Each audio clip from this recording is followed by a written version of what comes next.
glad you could take some time to join me today.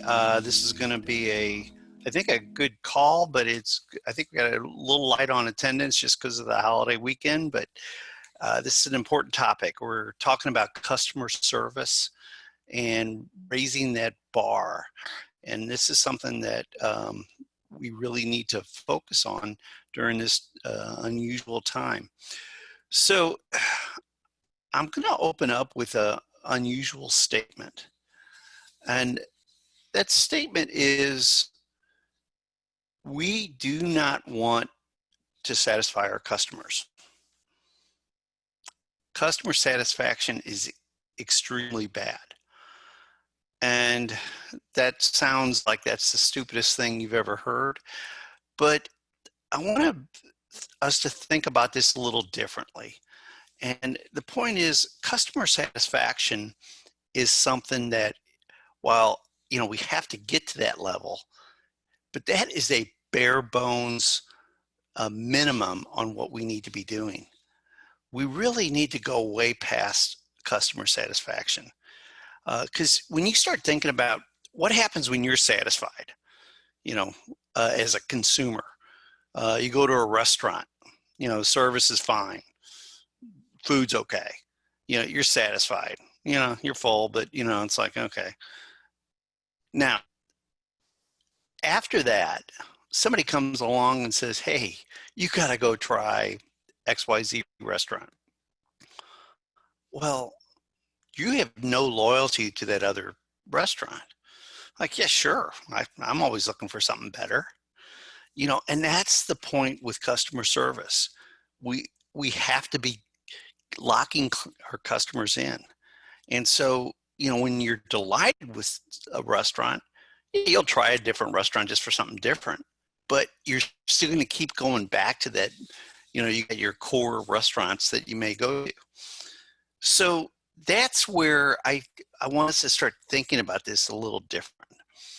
And so I'm going to share a screen and show you a little diagram here. Assuming I can do it.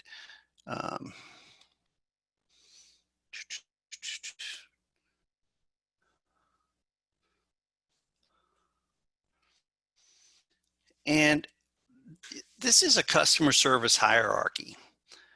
And this is something that it's a way of thinking about this as far as raising the bar. So, when we start on the far left, we're satisfying our customers. Okay, that's a starting point, but then we have to start slowly working our way up. The next ones exceed expectations. So, if your industry, the expectations are pretty low, then it may not take a whole lot to exceed them. But then we can go a little higher. Can we delight our customers? And again, some industries this is hard, but maybe just, if nothing else, great customer service as far as, you answer the phone with a smile, and it's just like, oh, just, you can do some things to raise the bar. Past that, you get into wowing your customers, doing something extraordinary, something out of the ordinary, like I had a situation with a delivery guy in connection with my son's condo a few years ago. And this Lowe's delivery guy went out of his way to deliver something in the morning when it really was scheduled for the afternoon, because it really helped my son with some plumbing issue. It was a new refrigerator. And, the thing is, that's a wow. And so that's where we start looking at some of these things. Then one step up from that is raving fans. Do you have your customers telling everybody else about how great your service is?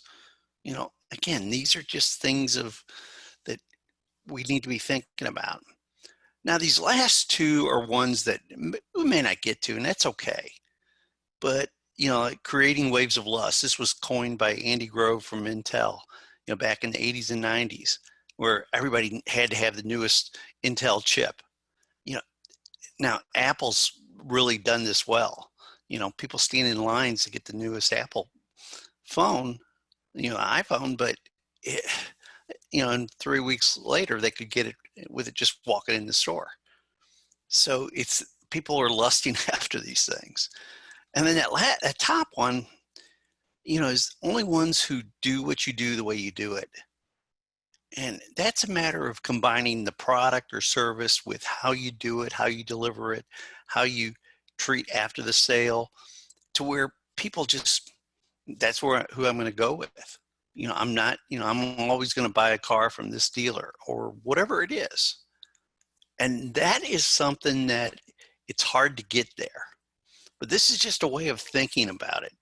So what I would encourage you to do is just think about where you see your business right now along the spectrum. Do you think you just satisfy your customers? Okay, that's a starting point. What can we do to move up?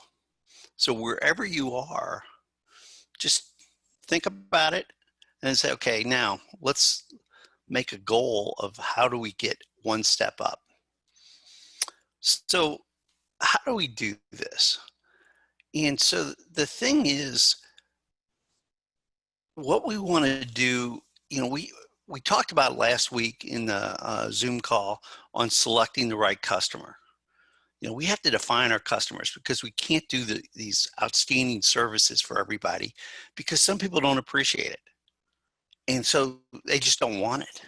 I could do a tax return and planning and do all these things clients need, but if some just want the tax return, then everything else is irrelevant. And so then those aren't my customers. And I'm never going to be able to move them up the line, because this is just maybe something they don't value. But when we have the right customers, we need to know what their expectations are. And this is something that it's just a matter of figuring it out. And we have to get real in-depth, what do they want? Now, if you're selling to hundreds and thousands of people, you may not know what each individual person is, but you can say, okay, my core customer is a product manager or a buyer for a certain industry. What do they need? What's good, bad? So we can group some things together and say, okay, that class of buyer of your product, what are their needs? What do they want? So, okay, bare bones needs or your satisfaction, but what would they like? What would be nice with that? Is it nice to get the product delivered and it's not broken up? Things like that. So we have to know those. And the other part of this, and you see it on the outline that I gave you at the top, it says competition's anyone the customer compares you with. This is a quote from Tom Cannellan. And he's written some great books on customer service. But when you start thinking about this, as far as trying to define expectations, who are you compared with?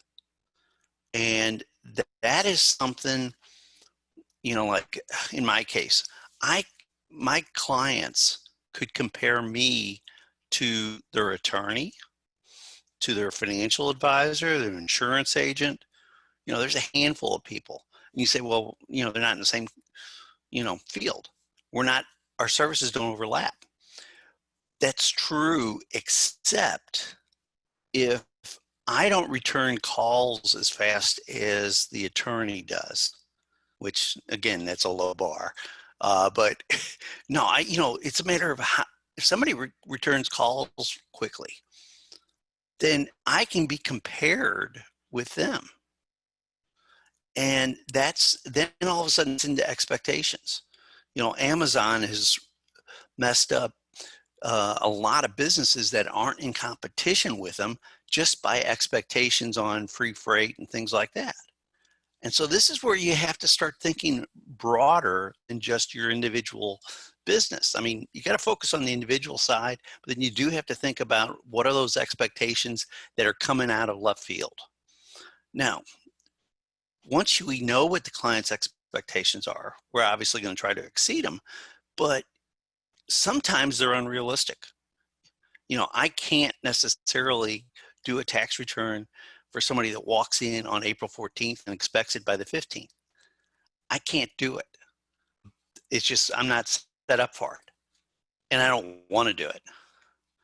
So then it's a matter of setting expectations.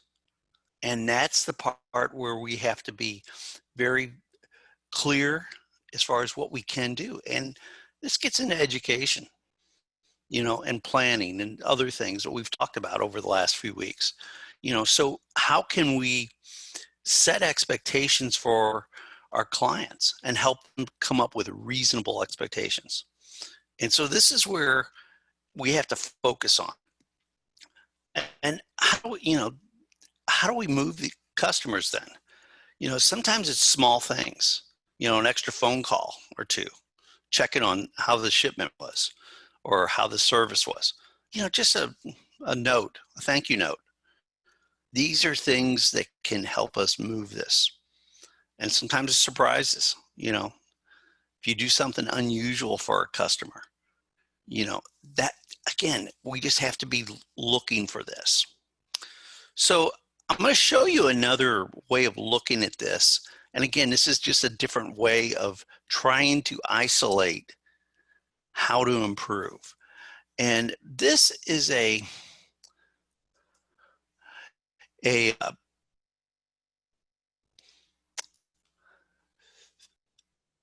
little grid that was put together by Ron Zemke. And Ron he's written books on customer service, and they're great. And his thoughts are really good. And basically there's two axes. One is the outcome, the product or service, and the other is the process. And you should have been given a copy of this grid, but again, we haven't filled it in yet. And it goes from dissatisfied to dazzled or not met expectations to value added. And so when you start thinking about your service or your product and how your customers view it, what happens when, in this situation, when the outcome's not met and they're dissatisfied with the process? So in my case, if a client comes in and they owe $100,000 and I'm slow getting the returns done, in fact, they're filed late, what happens here? They're gone. They're not going to do business with me because, they have big surprises and they're not happy with the product and the process. So, but what happens when their outcomes met, in this middle box, and they're satisfied with the process? I'm sorry, I jumped ahead a little bit here. But what happens if their outcomes met, but the process is bad? Or the process is okay, but the outcome's not met? He calls those customers searching, because it's just not quite right. And they're going to keep looking for something better. They may stick with you for a little while, but they're looking for something better. Now, we go up one level and say the outcome is met and the process is it's okay. This is the restaurant situation. That person's at risk. And the same is if the outcome was value add, but the process wasn't good, or the process was great, but the outcome wasn't good. All three of these are at risk. They're going to stick with you, but you don't know how long. And they're not necessarily looking, but if a better offer comes along, they may be gone. So that's not a good thing. And we, out of 9 squares here, we have 6 that are bad. But what happens next is when you get to the value add on the outcome and the process is good, or the process is great, but the outcome is good. In that situation, those customers are loyal. They're going to stick with you because they're pretty happy. They're happy with the product or the process, and they're really happy with either, the outcome or the process. Again, processes we can control, outcomes we may or may not be able to control. Okay. But the process we can, so we can do a lot. If we can keep our processes great and dazzle them, then we're in this column, which worst case is at risk. And so then the top thing is we have value-added services and the process dazzles. What's that? That's an advocate. These are the people that are referring your business. This is the kid that comes back from Disney World. They can't stop talking about, everything that's going on at Disney World. These are our clients and customers that are referring business to us. So they're so happy with your services.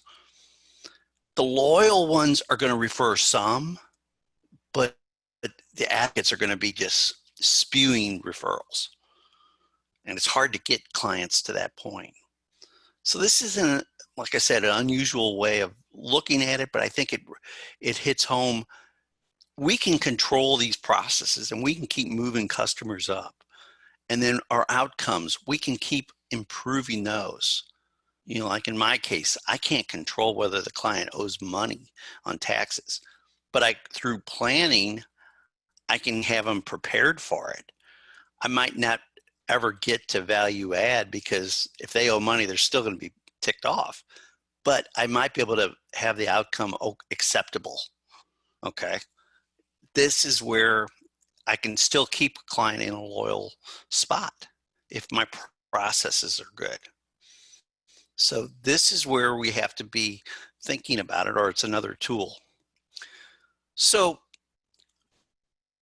and I hope that helps, because to me, this is a really valuable thing when you start thinking about your types of customers, or in some cases, individual customers. If you start charting those out, where do they stand? It's probably scary, but then you can do something about it. So what's the impact on this? If we move customers up, we do end up with better loyalty. We have better customer retention. Our profitability goes up. Customers are going to be more profitable with this. And, if you can get in the advocate range, you're going to get more referrals. And if to the extent you get more referrals, you might be able to actually reduce marketing and advertising costs.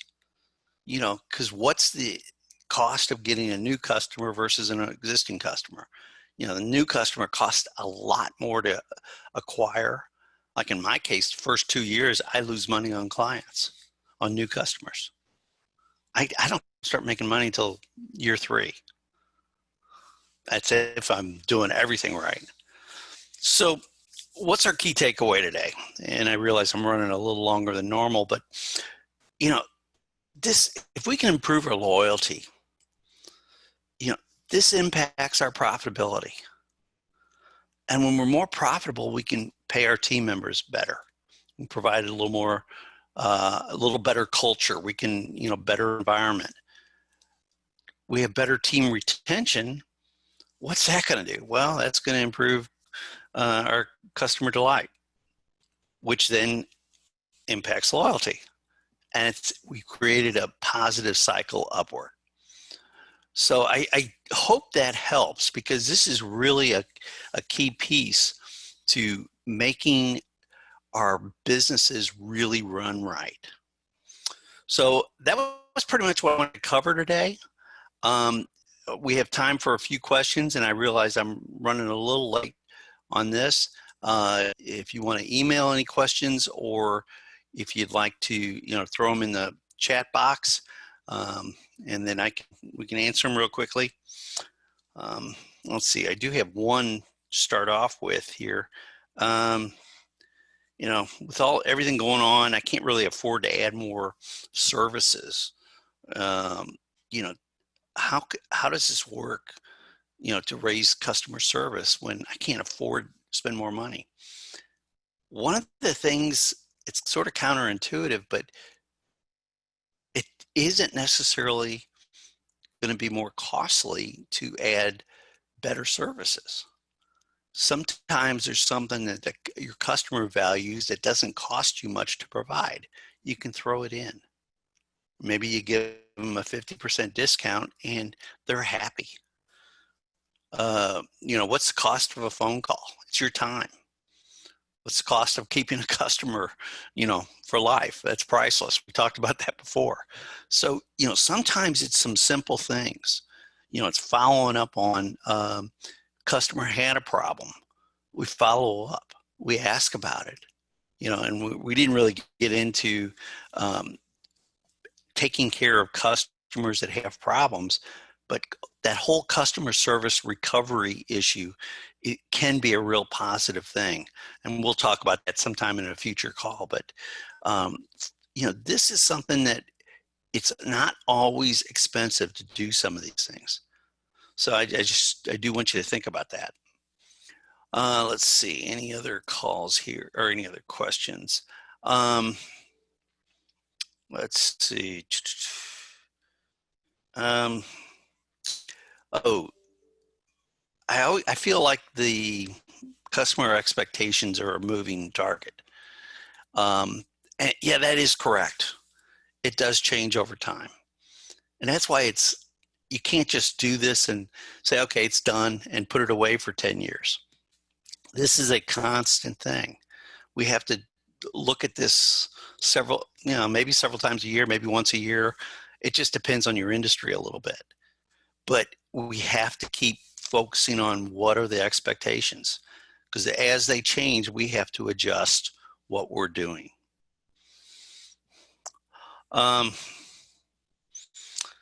Let's see. How does this work when you're selling to thousands of customers? Say you're selling small dollar amounts to, again, we need to group our customers as best we can into as narrow a niche as possible. And again, going back to some of the things we talked about last week, define your A customers and your B customers. And that's who you really focus on first. How do I get those people? Because those are people that are buying bigger quantities or spend money with you more often. And so those are the ones, if I can keep raising that service level a little bit, and you may be at the top and you're fine with those, but then, okay, maybe you can move a C customer up to a B because the C customer's expectations are different than the A customers. And you're focused on the A, but the C is maybe in a little different niche part of your business. Again, different industries, we need to look at these things a little different.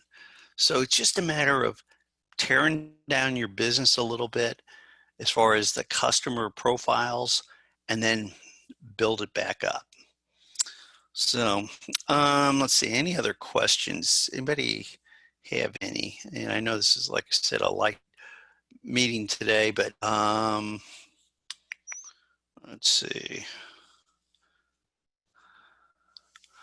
I think that was pretty much it. I think I covered the question. So if anybody has anything afterwards, please let me know. Just you can shoot me an email. And but I hope that this was beneficial because I think this is a key thing that if we can raise these levels, then it can make a huge difference on our businesses.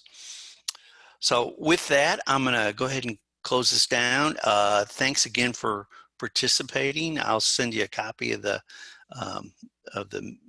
call, and then like I said, we're real close to getting the channel set.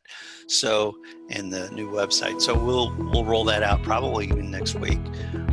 So anyway, I hope everybody has a great 4th, and we'll talk to you later. Thanks again.